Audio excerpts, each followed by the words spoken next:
एक पंडित के पास एक गाय होती है। आज के दिन गांव में भगवान की पालकी निकलनी होती है तो बहुत काम होता है, इसलिए पंडित सुबह गाय का दूध दुहता है और गाय को गांव में छोड़ आता है। गाय किसी के खेत में जाकर मूंगफली खाने लगती है। इधर पालकी गांव से निकली जाती है। अब शाम हो जाती है लेकिन गाय नहीं आती है। सुबह होते ही पंडित दूसरे गांव के मंदिर में पूजा करने निकाली जाता है। अब पंडिताइन गांव में गाय को खोजने निकलती है। इधर गाय लगड़ाते हुए गांव में आ जाती है। तभी उन्हें रास्ते में गाय मिल जाती है। गाय को घायल देख पंडिताइन उदास हो जाती है और फिर गाय को धीरे धीरे घर ले आती है और फिर एक वैद्य आकर गाय की मलहम पट्टी करता है, लेकिन फिर भी पंडित और पंडिताइन रो रहे हैं। फिर लाइक सब्सक्राइब नहीं किया। एक बड़ा कबूतर पटरी पर पपीते का पेड़ लगाता है और फिर उसे हर रोज पानी डालता है। पेड़ बड़ा हो जाता है। बहुत सारे पपीते लगाते हैं। कबूतर पपीता खाता है। एक दिन कबूतर पपीता बेचने जंगल जाता है। तभी एक भयानक सांप आता है और पेड़ से लिपट जाता है और पेड़ को नीचे पटक देता है। जब कबूतर वापस आता है तो टूटे पेड़ को देखकर उदास हो जाता है। तभी पुलिस आकर सांप को पकड़ लेती है। कबूतर देखता है कि टूटे हुए पेड़ से एक नया पौधा उग आया है, लेकिन कबूतर रोने लगता है। फिर लाइक सब्सक्राइब नहीं किया।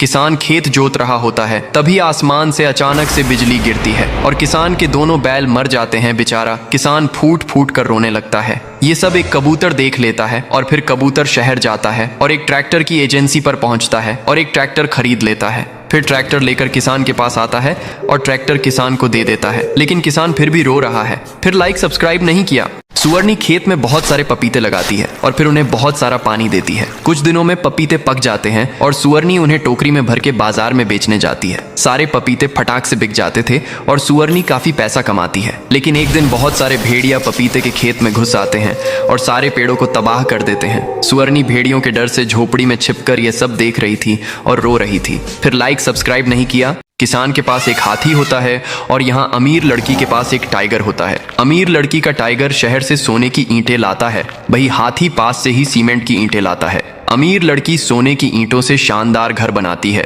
जबकि किसान सीमेंट की ईंटों से एक छोटा सा घर बनाता है। लेकिन अमीर लड़की किसान के घर को देखकर जोर जोर से हंसने लगती है। किसान उदास हो जाता है, लेकिन एक दिन चोर आकर सोने की सारी ईंटें को चुरा ले जाते हैं। फिर अचानक बारिश शुरू हो जाती है। अब अमीर लड़की किसान के पास जाती है और किसान लड़की और टाइगर को अपने घर में रहने देता है। फिर लाइक सब्सक्राइब नहीं किया। बेर का पेड़ धूप से सूख रहा था और तेज धूप से आग लग जाती है। कबूतर पेड़ को बचाने की कोशिश करती है। पौधे पर बहुत सारा पानी डालती है और उसका ख्याल रखती है। अब पेड़ बड़ा हो जाता है और फल लगाते हैं। कबूतर फलों को खाती है और पेड़ पर घोंसला बनाकर रहने लगती है और बहुत सारे अंडे देती है। फिर एक दिन उसी पटरी पर ट्रेन आ जाती है। कबूतर ट्रेन को रोकने की कोशिश करती है, लेकिन ट्रेन पेड़ से टकरा जाती है और पेड़ टूटकर बिखर जाता है। घोंसले के साथ अंडे भी नीचे गिर जाते हैं। लेकिन अगले दिन उसी पेड़ से एक नया बेरी का पौधा उग आता है और फल लगाते हैं, लेकिन कबूतर फिर भी रोने लगती है। फिर लाइक सब्सक्राइब नहीं किया। एक गांव में एक बहुत बड़ा कबूतर घुस आता है।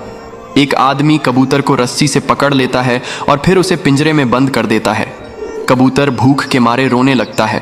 फिर एक बड़ा मुर्गी गांव में आता है और कबूतर को पिंजरे से बाहर निकालता है और फिर दोनों गांव के लोगों से बचकर भाग जाते हैं। लेकिन कबूतर फिर भी रोने लगता है क्योंकि किसी ने लाइक सब्सक्राइब नहीं किया है। एक बड़ा मुर्गी गांव में घुस आता है। तभी एक बहादुर किसान मुर्गी को रस्सी से पकड़ लेता है और फिर मुर्गी के ऊपर बैठकर गांव में घूमने लगता है। फिर मुर्गी को बहुत सारा फल खिलाता है, उसके साथ सारा दिन खेलता और मुर्गी किसान को अपने ऊपर बैठाकर खेत ले जाती है। किसान मुर्गी को जिम भी करवाता है। एक दिन मुर्गी का पेट दर्द होने लगता है और किसान उदास हो जाता है। तभी मुर्गी एक बड़ा सोने का अंडा देती है और अब मुर्गी रोने लगती है क्योंकि किसी ने लाइक सब्सक्राइब नहीं किया।